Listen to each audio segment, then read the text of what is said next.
성경을 보거나 우리가 신앙생활하는 데 있어서 우리가 어떤 마음을 가지고 사실은 성경을 보고 또 신앙생활을 하는가에 따라서 여기 적힌 그런 메시지들이나 이런 모든 것들이 우리 안에 어떻게 영향을 미칠 수 있고 또 이러한 것들이 실제로 우리의 모든 삶의 가치관과 또 우리의 사고체계를 완전히 이렇게 바꿔주는지에 대한 이야기가 나옵니다. 그것은 다름 아닌 우리의 그런 믿음의 확실성들입니다. 우리는 바로 예수 그리스도라는 한 분을 우리가 트러스트하고 그리고 이 예수 그리스도를 우리는 따라가는 사람들입니다. 그것은 바로 하나님이 아버지가 그 그리스도 안에서 우리를 그렇게 정하시고 부르셔서 우리 모두를 그렇게 오라고 부르시게 됩니다. 그렇기 때문에 어떤 도덕도 아니고 또 어떤 라이프 스타일도 아니고 우리는 예수님을 따라 그렇게 아버지에게로 돌아가는 그 과정 속에 있습니다. 근데 만약에 우리의 신앙생활 안에서 우리가 바로 이 예수님이라는 한 분을 우리가 등한시하게 되면 우리의 신앙은 모든 생명을 잃어버리고 그 다음에 우리가 믿고 있는 모든 것들은 전부 다 껍데기로 이렇게 변질되고 말 거라고 봅니다. 여기 베드로전서에 처음 시작할 때에 안에서 이렇게 소저너라고 이야기하는 이것은 그 나그네로 이방인으로 우리가 이 땅을 살아간다고 하는 이겁니다. 이들이 이렇게 고통을 당하고 있는데 만약에 여러분들이 어디 인도나 아니면 방글라데시 같은 데 가셔갖고 여러분들이 그 이곳저곳으로 다니시게 되면은 굉장히 아마 불편할 겁니다. 말도 안 통하고 또 교통편도 그렇고 그렇게 여러분들이 불편하고 고통을 당하시는 이유가 있다면 바로 여러분들이 거기가 집이 아니기 때문에 그렇습니다. 만약에 여러분들이 밴쿠버로 돌아오면은 여기가 집이기 때문에 여러분들은 편안합니다. 그리고 모든 것들이 익숙합니다. 하지만 여러분들이 길을 떠나서 나그네로 살게 되면 모든 것들이 다 어렵습니다. 그렇기 때문에 우리가 방글라데시에 가서 살면서 그걸 여행하면서 그런 어떤 환경에서 벗어나기를 힘쓰는 것이 아니라 거기가 우리 고향이 아니라는 사실을 우리가 인식하고 우리가 고향으로 돌아오기를 바라기를 원할 거라고 봅니다. 또 마찬가지입니다. 우리가 믿는 자라고 이야기를 했을 때는 믿는 자들을 이 땅에 나그네와 행인 같은 너희들을 권하노니 하고 이야기합니다. 그것은 나그네라는 것은 이곳이 우리의 집이 아니라는 겁니다. 우리 어머니가 아주 좋아했던 찬송 중에 그런 게 있습니다. 죄 많은 이 세상은 내 집 아니네 하는 찬송가가 있습니다. 이 안에 이곳이 우리의 우리가 영구히 거주해야 되는 그런 곳이 아니라는 이 인식, 그리고 우리에게는 돌아갈 집이 있다는 본향이 있다는 그 인식. 그렇지만 우리가 이 땅에서 나그네로 살기 때문에 상당히 많은 불편을 겪을 거라는 사실이에요. 하지만 그냥 불편만을 겪는 게 아니라 또 우리에게는 어떤 특권이 있다는 것, 그것에 대해서도 이야기를 하고 있습니다. 그래서 바로 나그네된 이 믿는 사람들이 어떤 은혜와 특혜를 누리는 건가. 그래서 세상에서는 그냥 나그네지만 하나님 안에서는 택하심을 입은 자들이라는 겁니다. 하나님은 특별한 목적을 위해서 우리를 선택해 주셨다는 것이죠. 그분의 미래하심을 따라서 성령의 거룩하게 하심으로 말미암아 예수 그리스도의 그 피부림을 얻기 위해서 우리가 선택을 받았다는 겁니다. 그래서 우리가 돌아갈 고향이 있다는 것을 우리가 인식하게 됐고, 또 초대교회의 사람들은 전부 다 이곳을 갖다가 영원한 우리의 거주지가 아니라는 걸 알기 때문에 우리의 시민권이 하늘에 있다는 걸 알기 때문에 그것을 소망하면서 살았다는 것이죠. 근데 우리가 쉽게 은혜를 잃어버리고 또 쉽게 우리가 이곳에서 살아가는 이 삶을 하나님이 우리를 바로 이러한 목적을 통해 갖고 우리를 선택하시고 은혜를 주시고 우리에게 돌아갈 본향이 있다는 걸 가르쳐 주시는데도 불구하고, 그리고 우리는 그런 많은 은혜를 받은데도 불구하고 안에서 그 은혜의 마음을 우리가 잘 유지를 못하게 되는 이유가 뭘까 하는 거죠. 왜 우리는 은혜를 그냥 쉽게 까먹어 버릴까? 뭐가 우리를 이렇게 쉽게 은혜를 갖다가 잊어버릴 수 있도록 그렇게 할까 하는 것은 다름 아닙니다. 그것은 딱 한 가지입니다. 우리가 예수 그리스도의 보혈의 공로를 잊은 것도 아니고, 그리고 하나님이 우리를 부르신 본향이 있다는 것 또한 우리가 잊은 게 아닙니다. 그런데 거의 대부분은 우리의 마음이 이 세상의 것에 빼앗기고 있기 때문에 그렇습니다. 거의 대부분 우리가 이 세상에 가진 것들을 향하고 있고, 그리고 그곳에 우리의 마음이 다 빼앗겼기 때문에. 근데 우리가 만약에 돌아갈 고향이, 이 밴쿠버가 우리 고향이라는 걸 알면은 우리가 방글라데시에서 아무리 힘들어도 견딜 수 있는 것은 바로 우리가 돌아갈 고향이 있고, 그곳에는 아주 푸른 산천이 있고, 그리고 아주 잘 정돈된 그런 세상이 있다는 걸 갖다가 알기만 한다면, 그런 인식을 갖고 있기 때문에 방글라데시에서 여행하면서 조금 불편한 거는 참을 수 있어요. 그죠? 마찬가지로 우리가 하늘에 대한 그런 소망들이 얼만큼 강하냐에 따라서 이 땅의 시련도 고통도 견디게 하게 될 거라는 것이죠. 그렇지 않는다면 우리는 조그마한 일에도 그냥 낙심하게 되고 불평하게 되고, 그래서 세상의 이 땅에서 우리가 가지는 것에 비할 바 없는 그런 엄청난 축복이 우리를 기다리고 있다는 것에 대해서 우리는 의식이 희미해지게 되겠죠. 그렇기 때문에 크리스천의 삶은 우리가 어떻게 프랙티스를 하고 얼마나 우리가 선을 행하고 또 그것을 향해 우리가 얼마나 노력하느냐에 관계없습니다. 우리의 삶은 바로 이 믿음이 우리를 이끌어갈 수 있도록 우리를 허용해 주는 것이죠. 만약에 이 믿음이 우리를 이끌어 간다면 이 땅에 어떠한 고난도 우리는 견뎌갈 거라고 봅니다. 그렇기 때문에 이것이 단순하게 그냥 이 땅에서 그렇게 나그네로만 사는 게 아닙니다. 이 땅 나그네로 사는 게 아니라 우리들은 하늘에 우리가 우리를 위해서 온전하게 간직된 그 삶을 성령의 능력으로 말미암아 이 땅에서 부분적으로 우리가 맛보면서 살아가게 됩니다. 그것으로 말미암아 그것이 우리의 보정이 돼서 우리들은 계속해서 그것을 향해 더 많이 소망하게 되겠죠. 근데 이것이 가능한 것은 바로 성령의 능력으로 말미암아 우리가 하늘의 삶을 이 땅에서 살아가고 또 계속해서 하늘의 시민으로서 이 땅에 살아간다는 이 자체가 가능한 것은 바로 우리의 믿음이 우리를 그리로 이끌어주고, 그리고 거기에 하나님께서 주의 성령으로 말미암아 그것에 대한 확실성을 우리의 영혼 속에 부어주기 때문이라고 그렇게 우리는 믿고 있는 겁니다. 그렇기 때문에 우리는 이 땅에서 세상이 볼 수 없는 그 삶의 방식으로 이 땅을 살아갈 수 있는 것은 바로 이 믿음 때문이고, 하늘에 든 소망 때문에, 그리고 성령의 능력으로 그것을 우리가 여기서 경험했고 맛보았기 때문에 다른 모습으로 살아가는 겁니다. 근데 만약에 우리가 크리스찬들이 선을 행하기 위해서 노력하는 단체라 그러면 세상도 그렇게 합니다. 그리고 세상은 우리 크리스찬들을 보면서 별거 아니네 하는 거죠. 왜냐하면 우리가 그런 거에 대해서는 더 잘한다고 합니다.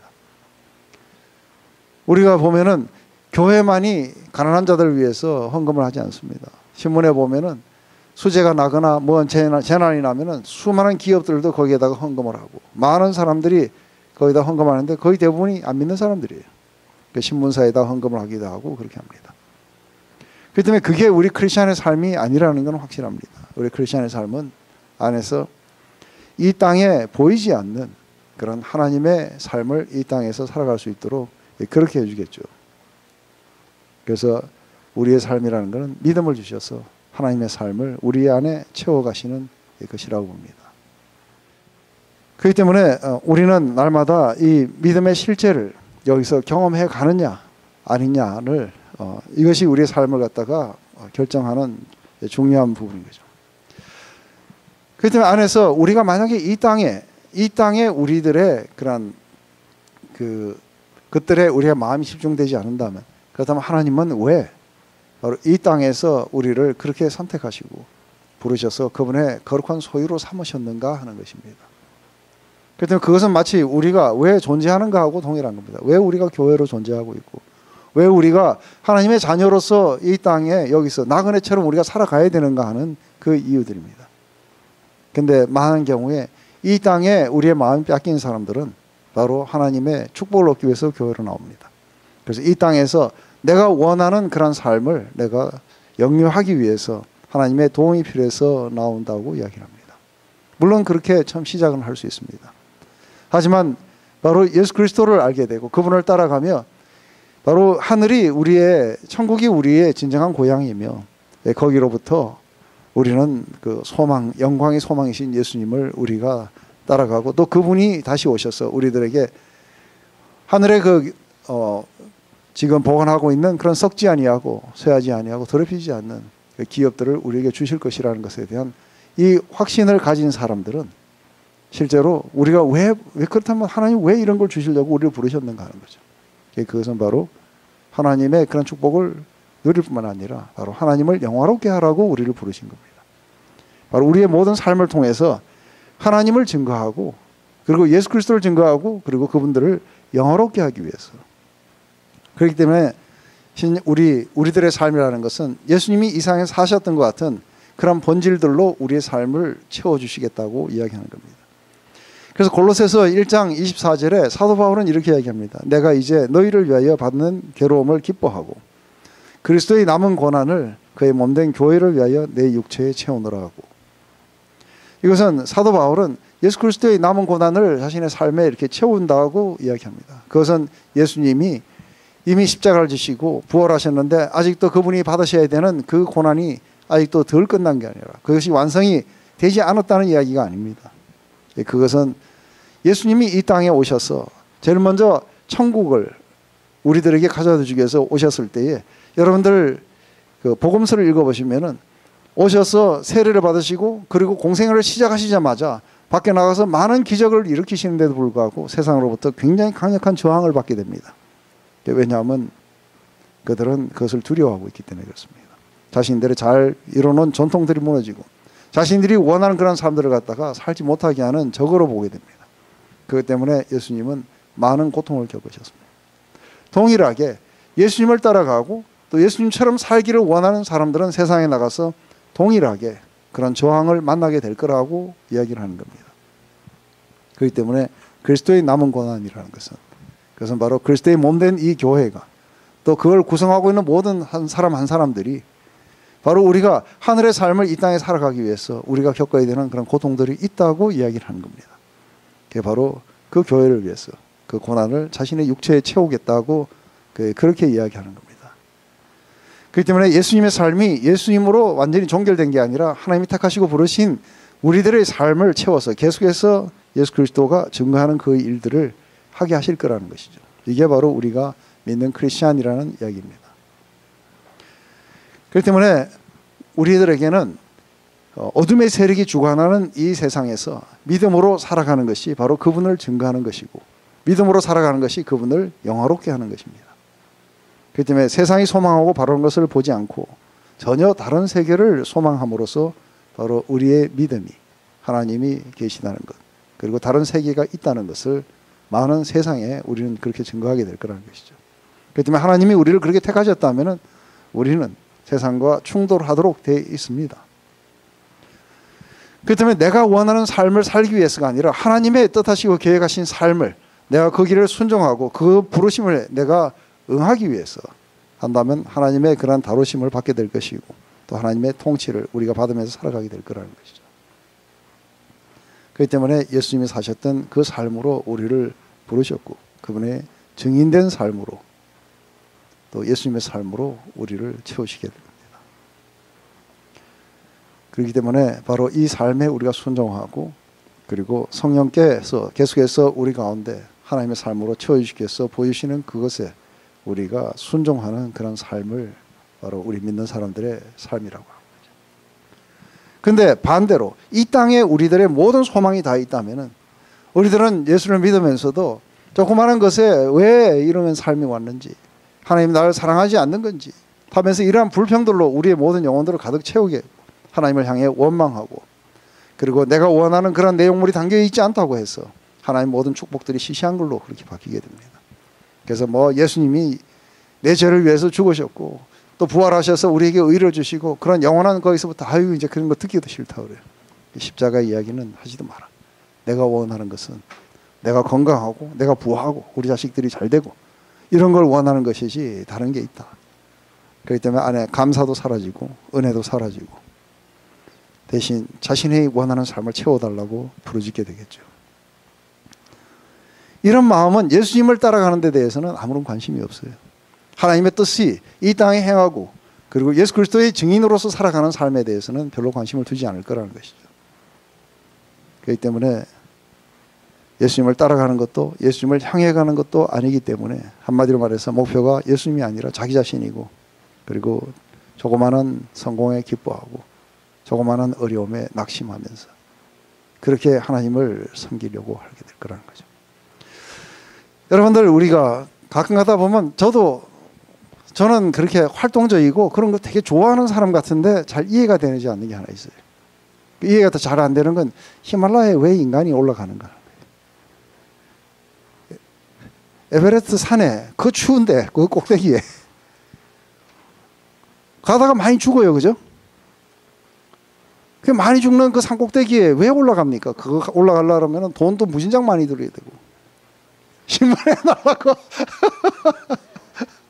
이거 목숨을 걸어야 되는 일이에요, 그죠? 그럼에도 불구하고 그 위험이, 거기 가면 분명히 위험하다는 거 알아요. 그런데도 그들이 가요. 그 산을 오르면은 뭐 굉장한 부자가 되는 것도 아닐 테고 또 안 가면 안 되는 일도 아니고, 우리 산을 가시는 분 그러니까 그래서 누가 강제로 올라가라 해서 간 것도 아니에요, 그죠? 요 안에 산에 자주 가시는 분이 앞에 계시기 때문에. 아니 또 저기에 보면은 크로스 마운틴, 그 보통 사람들이 한번 올라갔다 오면 정 떨어지는 곳이에요.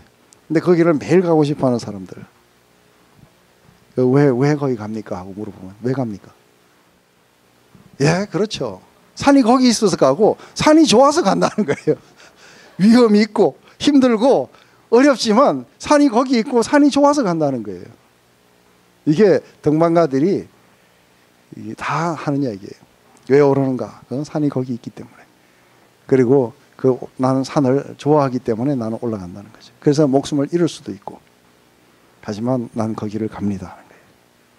그러면 등산가가 산이 거기에 있어서 이렇게 간다면은 그 우리의 믿음은 예수님이 거기 있어서 여러분들이 거기로 가시겠습니까? 예수님이 산보다 못합니까? 네? 예수님이 거기 있기 때문에. 그래서 우리 찬양 중에 이런 거 있어요. 주님, 내가 광야 가운데서 나아갈 수 있는 것은 바로 그곳에 바로 예수님이 거기 계시기 때문이라는 거죠. 거기 때문에 그곳이 광야든 푸른 초장이든 상관없이 내가 가고 싶은 거는 우리 주님이 거기 계시기 때문에 내가 가기를 원한다는 거예요. 그렇기 때문에 우리가 소망하는 우리 영광의 소망은 이 땅의 삶이 아니라 바로 영광의 소망은 예수님이에요. 이게 안 되면은 산이 그렇게 좋지 않으면은, 예? 산이 그렇게 좋지 않으면은 위험한데 왜 가요, 그죠? 올라가는데 땀 흘리고 힘들고, 그건 밑에 애들 시키지. 밑에 애들 시키고 우리는 편안한 것만 하지. 근데 산이 거기에 있고, 그렇듯이 예수님이 거기 계시기 때문에 예수님 때문에 가는 것이고, 또 예수님을 소망하는 마음이고, 그 길이 어려움이 있다 하더라도 우리는 다른 길로 가지 않을 거라고 봅니다. 그래서 안에서 그러니까 에베레스트 대신에 우리 뒷동산에 올라간다든지, 그러면 편안하니까 밥 먹고 그냥 산책 삼아 가는, 그걸 그렇게 하지 않을 거라는 것이죠. 그렇기 때문에 이처럼 우리의 신앙이 다른 것을 보지 않고 예수님을 보고 가는 그것이 우리들의 신앙이라는 그 이야기를 베드로전서는 이야기합니다. 그렇기 때문에 등산가의 눈에는 산이 보인다면 우리 눈에는 예수님이 보일 거라는 거죠. 그렇기 때문에 예수님을 향해서 그렇게 가는 사람들에게는 그 가는 동안에 위험하다든지 고난이 있다든지 이러한 것들은 방해물이 되지 못할 거라고 봅니다. 그게 바로 등산하면서 똑같은 것이죠. 근데 여기서 우리가 보면은 그런 믿음의 시련이 우리들에게 굉장히 유익을 준다고. 왜냐하면 예수님 다시 오실 때 그런 칭찬과 영광과 존귀를 얻게 하게 될 것이라고 이야기합니다. 왜 꼭 이렇게 시련을 통해서만이 그렇게 그 영광과 존귀와 그걸 하게 되는가 했을 때 어떤 믿음의 시련이 이렇게 옵니다. 그래서 사실은 많은 사람들이 그러니까 저도 한번 가보고 싶어요. 사실 에베레스트 얼마나 좋길래 저렇게 목숨을 걸고 가는가. 그 가갖고 지난번 갔을 때 자기 대원 하나 잃었는데 이번에 또 가요, 그죠? 그래서 고상돈 회원이 또 미국에 와갖고 어디 뭐 하다가 죽었다 하길래 아 이거 고만 갔으면 살았을 텐데 이런 생각을 많이 했었는데 근데 끊임없이 더 올라가요. 왜냐하면은 그건 가본 사람만이 알겠죠, 그죠? 마찬가지겠죠. 안에서 이러한 시련 속에서 당신은 왜 하나님을 섬기십니까? 그리고 왜 당신은 이 땅에서 그렇게 기쁨을 잃지 않고 살아가며 그럼 무한한 감사 속에서 당신은 살아갑니까? 했을 때 우리에게 대답이 있어요, 그죠? 왜냐하면 내 주 예수 그리스도 그것이 베스트라고. 그리고 그분이 그 위에서 나를 부르신 그 부르심의 상을 위해서 난 오늘 또 가고 있습니다. 바로 이런 믿음을 가지고 살아가는 사람들을 통해서 하나님은 영광을 받으세요. 그리고 부르신 목적에 합당하게 살아가고 있기 때문에 마지막 때에 오셔서 칭찬과 영광과 존귀를 우리에게 주시겠죠. 잘했다고요. 그리고 또 한 가지는 이런 믿음의 시련이 오게 됐을 때에 실제로 이 믿음의 시련을 통해 갖고 우리의 마음은 예수님으로부터 훨씬 멀어질 것 같은데 실제로 믿음 가운데 있는 사람들은 훨씬 더 예수님에게 가까이 가는 것 같아요. 그전에는 좀 희미했는데 삶이 어려워지면은 예수님이 더 커다란 영광의 소망으로 오고 우리가 완전히 붙잡아야 될 거는 예수님밖에 없다는 사실을 갖다가 우리는 더 보게 되고 그분 앞에 더 가까이 가게 되면서 이러한 일들이 일어나게 되겠죠. 그렇기 때문에 하나님 주신 이 믿음이 바로 우리를 어디로 이끌어가고 있는가. 그래서 믿음과 이 시련을 통해 갖고 우리의 마음을 주님께로 향하게 하고 세상의 모든 것들이 헛된 것을 갖다가 우리를 깨닫게 해서 참된 것을 향해 우리의 마음이 갈 수 있도록 우리를 도와줄 거라는 거죠. 그렇기 때문에 이 마음으로 예수님에게 이끌리기 때문에 이 믿음으로 말미암아 우리들은 예수님을 보지 못했지만 예수님을 사랑하고 지금도 우리는 보지 못하지만 말로 표현할 수 없는 영광스러운 즐거움으로 우리가 즐거워하는 것은 바로 이 믿음의 결과라고 이야기를 하고 있죠. 그렇기 때문에 우리들은 믿음에 붙들려 이러한 길로 인도받고 있는 것입니다. 그렇기 때문에 이 믿음의 시련은 그보다도 훨씬 더 귀한 거라고 하는 거죠. 그렇기 때문에 허리를 동이고 하고 이야기를 합니다. 이 허리를 동이라는 것은 출애굽기 12장에 보면 마지막에 이 사람들이 이제 바로로서부터 벗어나서 떠나갈 때에 6월절 규례 가운데 이런 게 나옵니다. 거기서 12장 11절에 이렇게 합니다. 너희는 그것을 이렇게 먹을지니 6월절 음식 어떻게 먹어야 되냐면 허리에 띠를 띠고 발에 신을 신고 손에 지팡이를 잡고 급히 먹어야 돼요. 여기다가 테이블에다 올려놓고 허리를 동여야 돼, 그죠? 이 출발하기 위해서 빨리 행동하기 위해서 허리를 갖다 동이고 그 다음에 신발을 신고 지팡이를 짚고 그걸 먹는데 급히 먹어야 돼요. 왜 이렇게 이게 6월절 규례예요. 왜 나오면은 바로 이 죄악된 세상을 떠나가게 될 때에 우리의 마음이 그만큼 아주 이렇게 급격하게 떠나가라고 하는 이야기예요. 그렇기 때문에 애굽에서의 삶의 땅, 애굽에서의 삶, 우리 모두가 애굽에서의 삶은 이미 죽은 거라는 거죠. 그렇기 때문에 애굽에서의 방식으로 살아갔던 그 삶하고는 그렇게 단절하라는 거예요. 급히 먹으면서 떠나가라는 거예요. 그게 바로 그 우리가 먹는 어린 양의 희생은 바로 예수 그리스도세요. 그것을 먹는 우리들은 급히 애굽을 떠나서 우리에게 새로운 삶을 주시고 새로운 생명을 주시는 그곳으로 떠나가라고 하는 것이죠. 따라서 마음의 허리를 동이는 것은 마음을 세상에 두지 않고 이제는 하나님 그리고 예수님을 갖다가 우리가 쫓아가겠다는 이런 자신의 의지를 말하겠죠. 그렇기 때문에 우리가 이 둘 중에 하나예요. 주님이 마지막 때에 가져오시는 그 소망에 대해서 우리가 온전하게 바라게 된다면 마음이 사실은 이 세상에서 떠나가게 돼요. 마음이 이 세상에서 떠나가게 되니까 그런 것들에 대해서 가치를 잃게 되는 거죠. 이게 바로 23년 전에 예수님을 만나면서 제가 경험했던 거죠. 그때까지는 계속해서 그 방식대로 살고 그걸 고집하고 그것에 많은 가치를 부여하다가 예수님을 만나고 나서 갑자기 매일매일 그전에는 그런 이야기를 했었어요. 그전에는 천국에 가고 싶은 여기가 우리 아버지와 어머니가 거기 계시기 때문에 보고 싶었는데 이제는 아버지와 어머니가 거기 계셔서 보고 싶기도 하지만 보다 더한 거는 나를 구원하신 예수님 바로 그분이 거기 계시기 때문에 가고 싶다고 생각하죠. 그 때문에 오직 예수, 모든 것에서 예수님을 추구하고 예수님을 따라가고 예수님처럼 되고 싶어하고, 그리고 예수님이 마지막에 가져오시는 그 삶을 그렇게 소원을 하다 보니까 이 땅의 것들은 아주 시시하게 보이는 거예요. 예, 바로 이게 이 마음이 믿음의 시련도 이기게 하고. 근데 많은 사람들이 이야기했을 때 은혜를 받았으니까 우리가 은혜를 갚아야 될 거 아니냐 이야기해요. 근데 우리 은혜는 못 갚아요. 한 줄도 못 갚아요. 우리가 은혜를 못 갚아요. 근데 하나님이 말씀하시는 우리가 은혜를 받은 자의 올바른 자세가 뭔가 했을 때 이거하고 똑같은 거예요. 만약에 여러분들이 원하는 아주 귀한 선물을 여러분이 하나씩 받았을 때, 여러분은 주신 분이 여러분을 향해서 가진 가장 최고의 소망이 뭐겠습니까? 그렇죠. 기뻐하면서 그것을 갖다 즐거워하고 우선 인조이하는 거예요. 그죠? 그리고 더한 것을 바라기를 원하세요. 더한 것. 그래서 한번 은혜를 맛본 사람들은 은혜를 갚을 생각하지 말고 더 큰 은혜를 사모해야 돼요.